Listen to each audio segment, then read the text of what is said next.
सीमा पार हो जाए, limit cross हो जाए, अवधि पार हो जाए और तब भी आनंद घटे ना, तब भी वह प्रसन्नता घटे ना, उसको आनंद कहते हैं। और वही श्री कृष्ण है।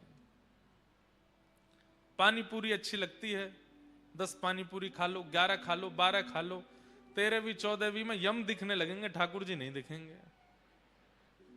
रसगुल्ला बढ़िया लगते हैं, 6-7 खा लो, 8वें 9वें में यमदूत दिखने लगेंगे।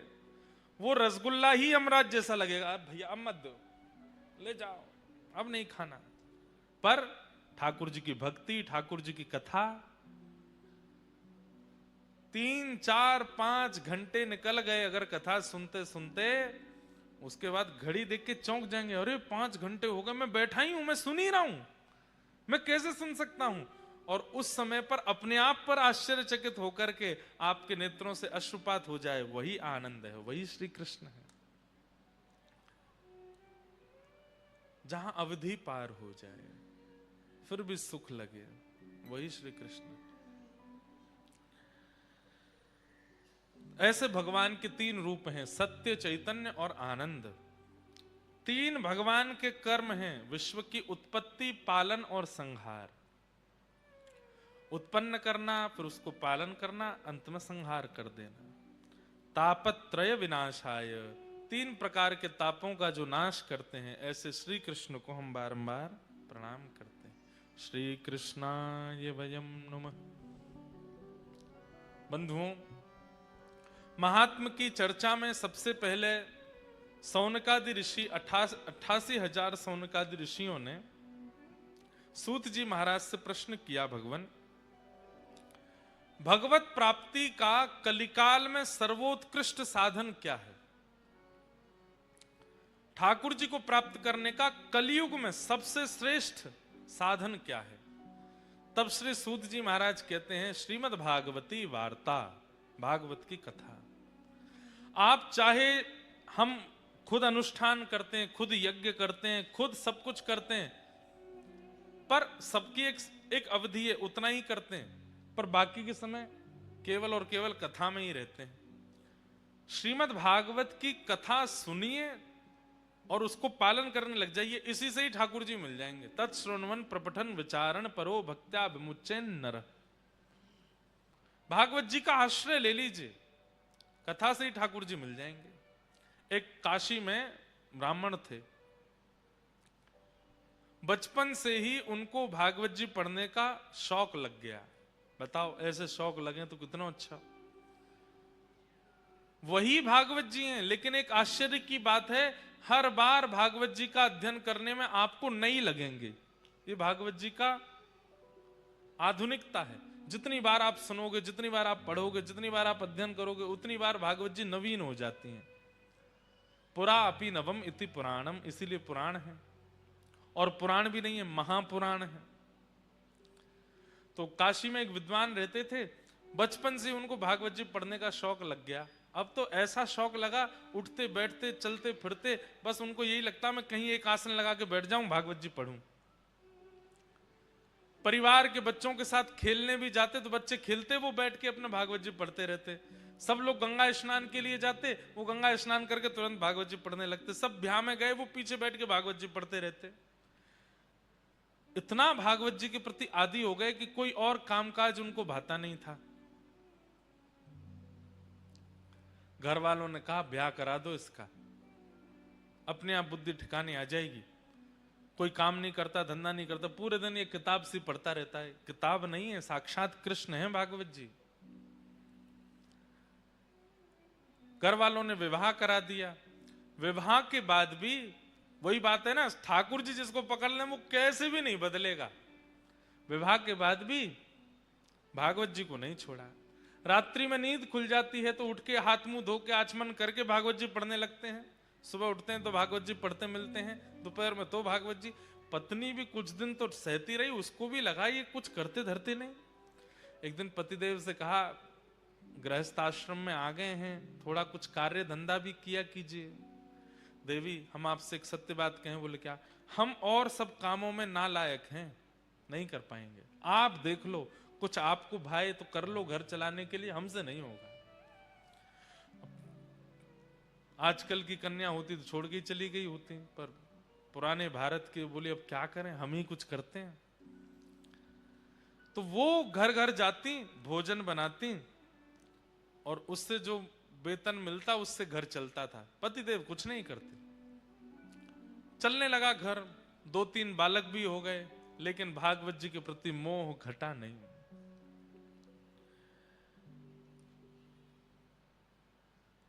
एक दिन कुछ संत आए घर में।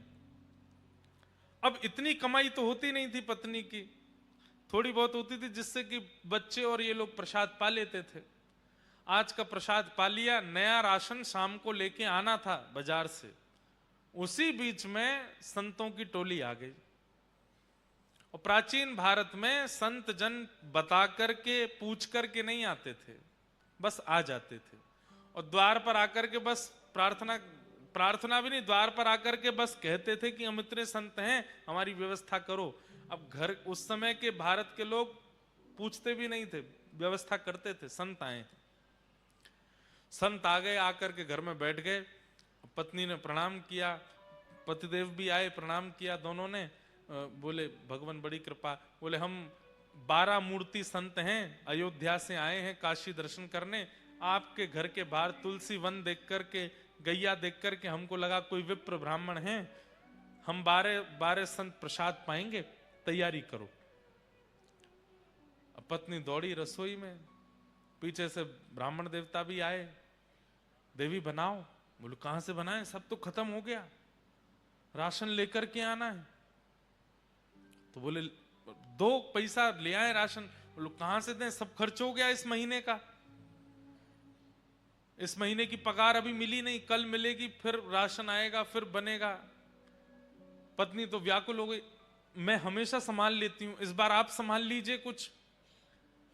अब पतिदेव बोले देवी तुम तो जानती हो हम तो कुछ करते धरते नहीं, हम पे तो 1 रुपया भी नहीं है, हम कैसे संभालें, कुछ तो कीजिए। कहीं से भी संत जन बैठे हैं, इधर जामे उधर जामे सब, लेकिन कोई व्यवस्था नहीं बनी। बहुत देर हो गई तो संत समझ गए कि यहां कोई व्यवस्था नहीं है, संकोच में ये हमसे बोल नहीं रहे हैं। संत जन अपने आसन लेके उठ गए, बोले बिटिया फिर कभी आएंगे, आज के लिए जय सिया राम कह करके चले गए।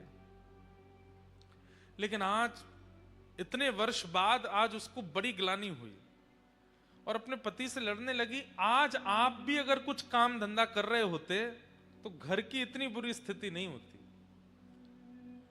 मैं घर घर जाती हूं, रोटी बनाती हूं, पगार मिलती, घर चलाती हूं, बच्चों को पढ़ाती हूं। अगर आप भी कुछ कर रहे होते तो कम से कम इतनी व्यवस्था तो होती कि कभी संत महापुरुष आ जाएं तो प्रसाद पवा दें। बस पूरे दिन भागवत जी भागवत जी भागवत जी। अरे बचपन से अब तक आप इतना भागवत जी का अध्ययन करते आए हैं, क्या दिया भागवत जी ने हमको? कुछ भी तो नहीं। आप कहते हैं इनको किताब मत बोलो, पुराण मत बोलो, ग्रंथ मत बोलो, कृष्ण है, कृष्ण है तो देते क्यों नहीं कुछ भी? इतना जीवन आपने समर्पित कर दिया, अपनी पत्नी का ध्यान नहीं रखते, बच्चों का ध्यान नहीं रखते, अपने पूरे खानदान का ध्यान आप नहीं रखते, पूरे दिन वो कृष्ण रूपी भागवत में लगे रहते हैं। क्या दिया भागवत जी ने हमको? जिस घर से संतों को भूखा जाना पड़ता हो, ऐसे घर में भागवत जी को मैं कृष्ण नहीं मानती। देवी ऐसा मत बोलो, तुम अभी जानती नहीं, वो साक्षात श्री कृष्ण है। मैं जब अध्ययन करता हूं मुझे नृत्य करते हुए, बोलते हुए श्री कृष्ण दिखाई देते हैं। तो ऐसा है, फिर आज एक काम कीजिए। बोले क्या? अपनी उठाइए भागवत जी और चले जाइए, घर में संभाल लूंगी, बच्चों को मैं संभाल लूंगी, सर्वस्व आपकी भागवत जी हैं। जिन भागवत जी के कारण हमारे पति की स्थिति ऐसी, संतों को भूखा जाना पड़े, मैं उनको अब घर में नहीं रखने दूंगी। इतनी बड़ी बात हो गई। पत्नी के इतना बोलने पर पतिदेव बोले दुनिया कृष्ण को घर में बुलाती है, तुम घर से निकाल रही हो? देवी इससे ज्यादा अब मैं सुन नहीं सकता, अब तुम रहो अपने बच्चों के साथ प्रेम से, मैं चलता हूं।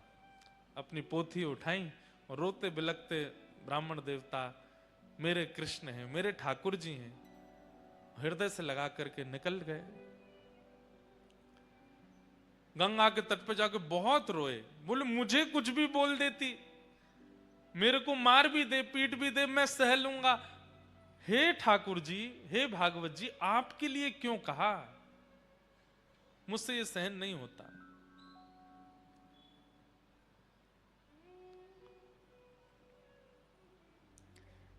प्रबल प्रेम के पाले पड़कर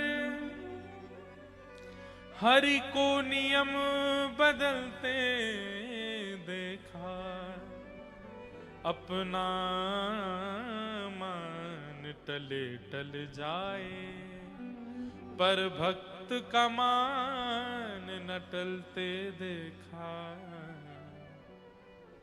जब रोने लगे वो ब्राह्मण देवता, भागवत जी को हृदय से लगा कि ठाकुर जी से सहन नहीं हुआ।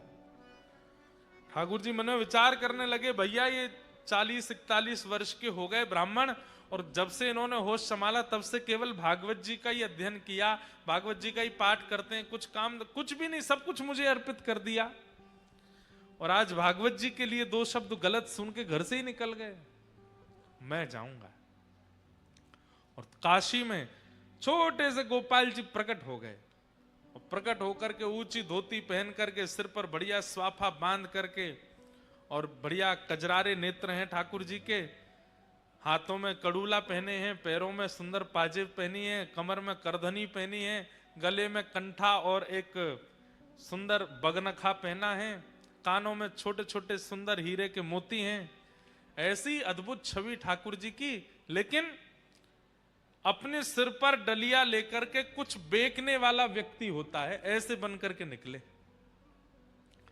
लेकिन सब इनको देख करके आश्चर्यचकित हो रहे हैं। क्यों? बोले भैया रोड पर कुछ सामग्री देने वाले व्यक्ति के रूप में इतना आकर्षण, वस्त्रों में इतना आकर्षण, चाल ढाल में इतना आकर्षण, ये तो बिल्कुल ललित गति, टेढ़ी मेढ़ी सी चाल, और ऐसे सुंदर सिर पर डलिया लेकर के, और बढ़िया स्वाफा सिर पर बांध के, एक स्वाफा कंधा पर डाल के, पसीना पहुंचते भय और चल रहे हैं। जो देखे वही इन पर लुभा जाए। पहुंच गए ब्राह्मण के घर पर, दरवाजा खटखटाया, पत्नी ने जैसे ही द्वार खोल करके देखा, छोटे से गोपाल जी, गदमदरा से हाथ, गदमदरा से पाम, नेक सो पेट निकरो भयो है, गले में सुंदर हार पहने हैं, हाथों में सुंदर मणि के सुंदर कड़ूला पहने हैं, सब चमक रहे हैं। देख करके वो भी आश्चर्यचकित, इतना प्यारा बालक, इतना सुंदर श्रृंगार करके ऐसे घूम रहा है। कहो बालक, तुम्हारी माता जी कहां है? कहां से आए हो? और इतने से तुम हो, और इतनी बड़ी डलिया भारी सिर पर लेके कहां घूम रहे हो? क्या चाहिए? देखो खाने पीने की वस्तु तो मेरे पास नहीं है, जल पिला सकती हूं। ठाकुर जी खड़े खड़े देख रहे हैं, और तुम इतने प्यारे हो, इतने सुंदर, माँ ने अकेले कैसे छोड़ दिए? कहां है तुम्हारी माता जी? तो ठाकुर जी उसको इशारा करते हैं, हम पे बोलना नहीं आता। अच्छा गूंगे हो? ठाकुर जी बोले, अच्छा गूंगे हो, कुछ लिखने को दूं? लिख के बताओगे? बोले हाँ। लिखने के लिए कुछ दिया, तो ठाकुर जी उस पर लिख रहे हैं। क्या लिखे? बोले आपके पति जो हैं उनका मैं सेठ हूं, आपके पतिदेव का मैं सेठ हूं, वो मेरे यहां पर गुप्त नौकरी करते हैं, और बचपन से मेरे यहां नौकरी कर रहे हैं, आज तक अपनी पगार नहीं लेकर के गए। आज मुझे कैसे भी करके पता चला कि उनको धन की बड़ी आवश्यकता है, तो 12 वर्ष की आयु से लेकर के 41 वर्ष की आयु तक उन्होंने जितना भी मेरे यहां कार्य किया, उसकी जो पगार होनी चाहिए वो सब लेकर के आया हूं, आपके द्वार पर रख करके जा रहा हूं, उनको दे दीजिएगा। ऐसा कह करके लिख करके उसको पकड़ा दिया। अब वो पढ़ने लगी, पढ़ते पढ़ते पढ़ते अंत में सोच भी रही है, इतने छोटे से सेठ जी हमारे पतिदेव के। जैसे देखा तो डलिया रखी है, ठाकुर जी तो अंतर ध्यान हो गए वहां से। डलिया के ऊपर से जैसे ही वस्त्र हटाया, ऐसी ऐसी मणियां रत्न आभूषणों से जड़ित, और इतने सुंदर सुंदर उसमें स्वर्ण के आभूषण, मणियां, हीरे जवाहरात सब चमक रहे हैं। अरे काशी के नरेश के पास भी इतनी संपत्ति नहीं होगी जितनी संपत्ति और बहुमूल्य मणियों को देख करके वो बालक है। पत्नी की तो आंखें खुली रह गई, बोले कि पतिदेव इतनी बड़ी नौकरी करते थे, आज तक नहीं बताया। डलिया उठाने लगी तो उठी नहीं, बच्चों को बुलाया, 3-4 बच्चे स्वयं लगे तो जैसे तैसे खिसका के भीतर लाए। इतनी धन संपत्ति देख करके पत्नी तो बड़ी व्याकुल हो गई। छोटे वाले बालक को भेजा, जाओ पिताजी को ढूंढो, गंगा के तट पर होंगे, उनसे कहो जल्दी आमे लौट करके, माँ ने बढ़िया पकवान बनाए हैं घर में। बालक दौड़ा दौड़ा गया तो वहां पर भागवत जी का पाठ कर रहे थे, अश्रुबिंद गिर रहे हैं। पिताजी जल्दी घर आइए, मैया ने बहुत सुंदर पकवान बनाए हैं आपके लिए, वो प्रतीक्षा कर रही हैं, आप पाएंगे तभी पाएंगे, जल्दी आ जाइए। ब्राह्मण देवता सोचने लगे, लड़ने के बाद पकवान कौन बनाता है घर में? हमको घर से निकाल दिया, इतना सब कुछ बड़ा बुरा बोल दिया, और सुबह संतों को पवाने के लिए एक फूटी कौड़ी नहीं थी, अब पकवान बनाए हैं। चलो, भागवत जी का पाठ पूर्ण करके हृदय से लगा के गए। लौट करके घर जैसे ही आए, द्वार खटखटाया। इतने में तो पत्नी उसमें से कुछ स्वर्ण लेकर के बढ़िया साड़ी आड़ी खरीद के बढ़िया सुंदर तैयारियां करके आ चुकी घर पर, पूरा घर सजा दिया। जैसे ही द्वार खुला, अपनी पत्नी को इतने सुंदर वेश में देख करके ब्राह्मण देवता, अच्छा गलती से आ गया हूँ, कोई और घर है शायद आगे वाला होगा। पत्नी बोली, अरे यही मैं ही हूं, कहां जा रहे हैं? देवी तुम हो? इतनी गोरी पहले तो नहीं लगी थी, इतना बढ़िया वस्त्र पहले तो नहीं पहना, कहां से आया? बच्चे आए निकल करके, वो भी बढ़िया सुंदर सुंदर धोती कुर्ता पहन के, तो बच्चों को देख के बोले, ये कहां से लाए हो? मैं तो आज इतने वर्ष हो गए, एक एक 2 कुर्ताओं में पूरा जीवन निकाल दिया, कैसे आया भाई? ये कौन करके गया ये सब? पत्नी बोली, ज्यादा होशियार मत बनिए, सारी पोल पट्टी खुल गई है आपकी। बोले, क्या पोल पट्टी? बोले, आपकी नौकरी वोकरी के बारे में सब पता चल गया हमको। पतिदेव बोले, कौन सी नौकरी? हम कुछ नहीं करते। अच्छा आओ भीतर आओ। भीतर ले जाकर के डलिया रखी थी कमरे में, खोल के दिखाया, देखिए रत्नों की चमकाहट देख करके बोले, देवी कहां से चोरी करके लाई हो? बोले, चोरी नहीं करके लाई हूं, आपका मालिक आया था, गूंगा मालिक। और एक बात बताइए, इतना छोटा, हमारे बच्चों से भी छोटा था वो, उसको मालिक, लेकिन क्या सुंदर उसका वर्ण, आहा क्या कड़ूला पहने थे, सिर पर क्या सुंदर पाग बंदी थी, उस पर मोती के हार, गले में कंठा, कौंधनी, पैरों में पाजेब, थोड़े थोड़े नील वर्ण के सा अंग। अब ये पत्नी बोलती जाए और पत्नी ठाकुर जी का चिंतन पतिदेव के चित्त में आ रहा है कि निश्चित ठाकुर जी आए। देवी तुम्हें कैसे पता? उन्होंने बताया। बोले कि लिख के दे के गए हैं। जब बोले मुझे दिखाओ कहां लिखा है। पर्चा दिया तो पत्र देखा, उसमें जितनी लिपियां थीं वो लिपियां देखते देखते वो आपस में मिलने लगी, और मिलते मिलते मिलते मिलते वो समस्त लिपियां एक आकृति बनाती हैं, और उस आकृति में नन्हे से गोपाल जी सिर पर डलिया रखे ऐसे खड़े हैं, वो एक आकृति प्रकट हो जाती। नेत्र सजल हो गए, बेहोश हो गए ब्राह्मण देवता। होश में आए तो रोने लगे। देवी वो कहां गए, कहां चले गए, मुझे बताओ ना। अरे सेठ जी हैं, तुम्हें तो पता होगी कहां है। अरे वो सेठ मेरे नहीं है, पूरे विश्व के सेठ हैं, साक्षात ठाकुर जी आए थे। और ये जो बात कहकर के गए ना कि मैंने जीवन भर उनके यहां नौकरी की है, ये भागवत जी ही, मैं अकिंचन भाव से भागवत जी का जो पाठ करता था उसी का वो पूर्ण जो भी मैंने किया है उसका वो सब वेतन देने के लिए आए थे। श्रीमद् भागवत जी को तुम कृष्ण नहीं मानती, वो भागवत जी कृष्ण स्वरूप ही आए थे और ये सब दे करके गए। श्रीमद् भागवत ग्रंथ नहीं है, पोथी नहीं है बंधु, आज आ गए हैं। प्रयास कीजिएगा, अपना आसन संग लेकर के आइए, जिस स्थान पर बैठे हैं नित्य उसी स्थान पर बैठिए, एक एक शब्द ध्यान से सुनिए और सुनने के बाद अपने जीवन में उतारना प्रारंभ कर दीजिए। एक क्षण की भी कथा छूटे ना।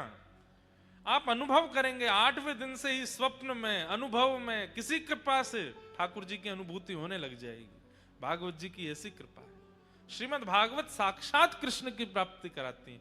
5 वर्ष की भागवत जी की सेवा का फल हमको मिला। श्री गिरधर लाल जी 5 वर्ष की सेवा होते ही गिरधर लाल जी मिल गए। 5 साल हुए थे कथा करते हुए, तब लाल जी आए।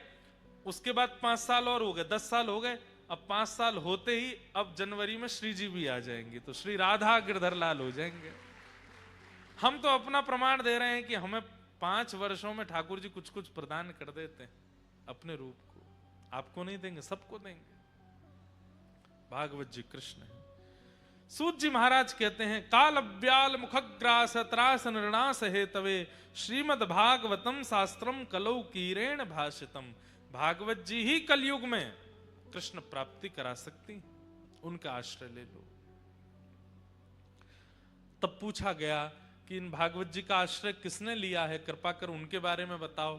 तब बताया कि श्री नारद जी महाराज ने भक्ति ज्ञान वैराग्य की पुष्टता के लिए भागवत की कथा कराई, और उस कथा में सनक सनंदन सनातन सनत कुमारों ने कथा सुना करके भागवत जी से भक्ति ज्ञान वैराग्य को युवा किया।